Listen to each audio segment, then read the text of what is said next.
বেশ কিছুদিন বাদে আবার আপনাদের কাছে এলাম, কারণ আমি গদি মিডিয়া দেখি না, কিন্তু আমি সোশ্যাল নেটওয়ার্কটা দেখি, আমি ডিজিটাল দেখি, আমি ইউটিউব দেখি, আমি সোশ্যাল নেটওয়ার্কের যতগুলো ধারা আছে প্রত্যেকটা ধারা ওয়াচ করি এবং লক্ষ্য রাখি কোথায় কি ঘটছে, কি হচ্ছে। এই কদিন ধরে বেশ কয়েকটা ইস্যু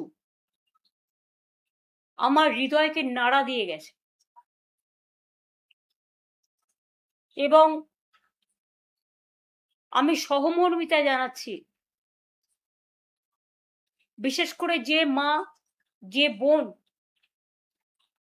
অন্নপূর্ণা ভান্ডার না পেয়ে আত্মহত্যা করেছেন, বাঁকুড়ার যে ছেলেটি তার পিতাকে হারিয়েছে দিল্লির আন্দোলনে গিয়েছিল বলে, ছাত্র যুবদের,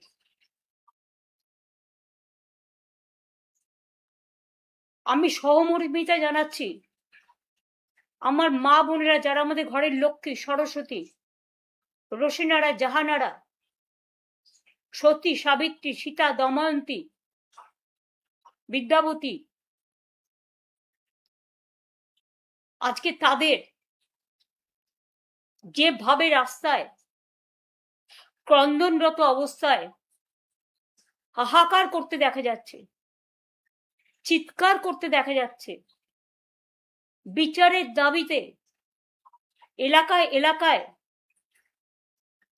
তাদের কথাগুলো তারা প্রশাসনের বিভিন্ন জনের কাছে পৌঁছে দেবার চেষ্টা করছেন, আমি তাদের সাথে সহমত পোষণ করি। আমরা প্রায় 2,42,00,000 মা বোনেদের লক্ষ্মীর ভান্ডার দিতাম।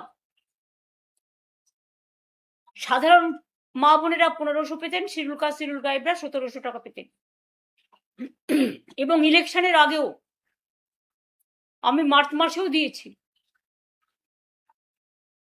তারপর থেকে ইলেকশনের পর থেকে দীর্ঘদিন যাবৎ তাদের প্রায় 75% বন্ধ হয়ে গেছে। সংখ্যাটা আমারও জানা নেই, সংখ্যাটায় কতটা জল মেশানো আছে আর কতটা সত্য তথ্য মেশানো আছে সম্পূর্ণ সার্ভে না করলে বিস্তারিত জানা যাবে না। তবে এটা তো সত্যি, নির্বাচনের আগে যখন বিজেপির কর্মীরা, বিজেপির এজেন্সিরা, যারা তাদের হয়ে টাকা দিয়ে এলাকায় এলাকায় গিয়ে মা বোনেদের কাছে ফর্ম ফিল আপ করেছিলেন এবং প্রতিশ্রুতি দিয়েছিলেন বিজেপি জিতলে, ক্ষমতায় আসলে তাদের অন্নপূর্ণা ভান্ডার দেবেন, তখন কিন্তু কোনো কারণ লেখা ছিল না, কোনো শর্ত আরোপ ছিল না। যতদূর আমি দেখেছি মানুষকে প্রতারিত করা হয়েছিল। আমি বারবার বলতাম, যে কথা আজও বলছি, যে আমাদের সরকার থাকলে লক্ষ্মীর ভান্ডার আজীবন চলবে। দেখুন, একটা যে কোনো প্রজেক্ট করতে গেলে টাকার অঙ্কটা আগে, টাকাটা জমা রাখতে হয়। আমরা লক্ষ্মীর ভান্ডার করেছিলাম মা বোনেদের আত্মসম্মান, আত্মমর্যাদা, আত্মনির্ভরশীলতা এবং নিজেদের পায়ে দাঁড়ানোর জন্য। আর যারা আজকে কতিপয় মহিলাকে যাদের দিচ্ছেন, এমনকি বিজেপি পেলেও আমার কোনো দুঃখ নেই, যে কেউ পাক, আমার কোনো আপত্তি নেই, কিন্তু যাওয়ার পর কিন্তু আপনারা কি বলছেন, যোগ্যতা নেই। কই, সেদিন তো যোগ্যতার কথা বলেননি। বিজেপি ঠিক করবে কার যোগ্যতা আছে আর কার যোগ্যতা নেই। কই, তৃণমূল কংগ্রেস কর্মীদের ওপর 12,000 14,000 কোটি যখন কেস দিচ্ছে আপনার পুলিশ, আপনাদের পুলিশ বাহিনী, আমি সবাইকে বলছি না খারাপ, এসপি যখন জেলা প্রেসিডেন্টের কাজ করে আর আইসি যখন ব্লক প্রেসিডেন্টের কাজ করে মন্ডল সভাপতি, আসল মন্ডল সভাপতি এখন নেই। আসল বিজেপি সভাপতির গুরুত্ব কমে গেছে। এখন কিছু গদ্দার আর কিছু লুটেরা বাহিনীকে নিয়ে ফোন করে করে বলা হচ্ছে গাড়ি নিয়ে এসছি, আইদার বিজেপি যেখানে বলবে সেখানে যাবেন গদ্দারদের কাছে, আর তা নাহলে জেলে চলুন। আমি তাদের বলি অনেক রেকর্ড কিন্তু আমরাও করে রেখেছি, অনেক রেকর্ড তাদের সম্বন্ধেও আমাদের কাছে আছে, আমরাও কিন্তু ছেড়ে কথা বলছি না। 12 থেকে 14,000 মানুষের উপর কেস দিতে ব্যস্ত আপনারা। কেন দেখছেন না? কেন মেয়েরা অন্নপূর্ণা ভান্ডার পাচ্ছে না, লক্ষ্মীর ভান্ডার পাচ্ছে না? অন্নপূর্ণা ভান্ডার 1 মাস দেবেন, 3 মাস দেবেন না, পুজো পর্যন্ত বড়জোর দেবেন, তাও কিছু, সবাইকে নয়। দেখে দেখে দিচ্ছেন, চেকে চেকে দিচ্ছেন, বর্ণ দেখে দিচ্ছেন, ধর্মও দেখছেন না। আপনারা হিন্দু ধর্ম ভালোবাসেন না, আপনাদের হচ্ছে হিন্দুত্ব।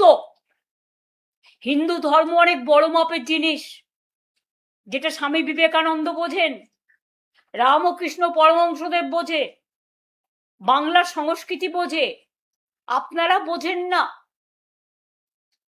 লক্ষ্মীর ভান্ডার ফিরিয়ে দিন।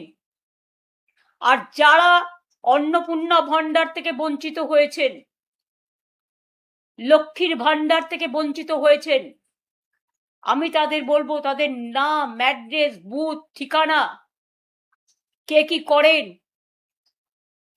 কেন ক্ষমতা থাকা, যোগ্যতা থাকা সত্ত্বেও পাচ্ছেন না, তার লিস্ট পাড়ায় পাড়ায় নিজেদের মধ্যে সংগ্রহ করুন। আমরা আগামী দিন নিশ্চয়ই কোনো সিস্টেম করব, সেই সিস্টেমের মধ্যে দিয়ে আমরা এগুলোকে জোগাড় করব, এবং আপনাদের সাথে পুরোপুরিভাবে আমি আছি, ছিলাম এবং থাকব। বিজেপির নেতারা যদি ভেবে থাকেন আমাকে মিটিং এর পারমিশন দেবেন না, তাই আমি সন্ন্যাস গ্রহণ করব, আমি সন্ন্যাসী নই। যারা আসল সন্ন্যাসী হয় তারা অনেক বড় সাধক হন।